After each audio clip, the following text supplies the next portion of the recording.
जय गुरु जी, शुक्राना गुरु जी। तो संगत जी, आज हम अपनी दिव्याभा के बुक के 138 पेज नंबर पे हैं और ये जो सत्संग है ना, ये हमारे दिल्ली से ही जीपी सिंह अंकल का है। तो संगत जी, हम सत्संग स्टार्ट करते हैं। हम गुरु जी के पास फरवरी 1999 से आते रहे हैं। हमने गुरु जी की प्रतिभाओं और कृपा के बारे में बहुत सुना था, किंतु जब उनके प्रथम दर्शन हुए तो हमारी आशा से कहीं अधिक अनुपम थे। सबसे पहले मेरी पत्नी लाभान्वित हुई। वो पेट के निचले भाग और बीच में किसी ऐसे रोग से ग्रस्त थी जिसका निदान नहीं हो पा रहा था और उसकी वेदना बढ़ती जा रही थी। उसने गुरुजी से प्रार्थना करी कि जिससे वह उनके दर्शनों के लिए आ सके। एक दिन उनके समक्ष बैठे हुए उसे अपने शरीर में उस रोगग्रस्त स्थान पर सिरहन का आभास हुआ। उस दिन के उपरांत अब तक उसे कभी कोई पीड़ा नहीं हुई है। मेरे बच्चों को भी गुरु कृपा का सौभाग्य मिला है। मेरी बेटी पढ़ाई में अच्छी बिल्कुल भी नहीं थी और 10वीं कक्षा में वह द्वितीय श्रेणी में उत्तीर्ण हुई थी, पर 12वीं कक्षा में गुरुजी उसके साथ थे और उसे उसमें उत्तम अंक प्राप्त हुए। इंद्रस्थ महाविद्यालय में कानून के 5 वर्षीय पाठ्यक्रम की प्रवेश परीक्षा में भी उसे अति उच्च स्थान प्राप्त हुआ।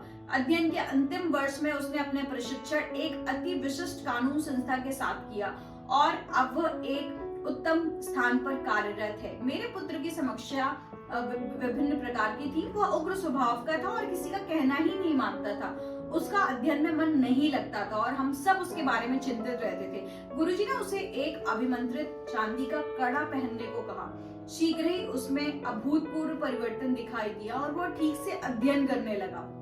गुरुजी की दया से अब वह एक इलेक्ट्रॉनिक यांत्रिक है और एक प्रसिद्ध संस्था के साथ कार्यरत है। वो हम सबसे प्रेम करते हैं और गुरुजी का चित्र सदा अपने साथ रखता है। एक बार वो अपने मित्रों के साथ जाते हुए उसकी कार दुर्घटनाग्रस्त हो गई। कार तो बेकार हो गई, पर गुरु कृपा से कार में सब सवार सुरक्षित रहे। गुरुजी ने मेरी भी सहायता करी है। अक्टूबर 2003 में जब मैं सार्वजनिक निर्माण विभाग से सेवानिवृत्त होने वाला था तो मुझसे मिलने वाले भत्तों में अड़चन उत्पन्न हो गई। मेरे विरुद्ध झूठे आरोप लगा दिए गए, किंतु गुरुजी की कृपा से सब समस्याएं दूर हो गईं और आरोप भी वापस ले लिए गए। अब मैं दिल्ली में एक अंतरराष्ट्रीय संस्था के साथ कार्यरत हूँ। गुरुजी की दया की कोई सीमा नहीं है, केवल पूर्ण आस्था होनी चाहिए। एक बार गुरुजी एक विवाह समारोह में चंडीगढ़ गए थे और हम सब उनके साथ थे। उन्होंने हमें स्वर्गीय श्री गिल के घर जाने का आदेश दिया। उनका घर गुरुजी के मंदिर की भांति सजा हुआ था। गुरुजी के जीवनाकार चित्र और मंदिर के प्रतिरूप में सजे भवन में दिव्यता झलक रही थी। वहीं पर गुरुजी के एक चित्र को देखते हुए उनके मस्तक में गुरु नानक का चेहरा दिखाई दिया। हमें पता लगा कि गुरुजी वहां पर कुछ घंटे रहे थे। पूरे वातावरण में गुरुजी की सुगंध आ रही थी। एक अन्य अवसर पर जब मेरी पत्नी गुरुजी के समक्ष ध्यान मुद्रा में थी तो उसे गुरुजी के हाथ में पकड़े हुए ग्लास में सर्प दिखाई दिया।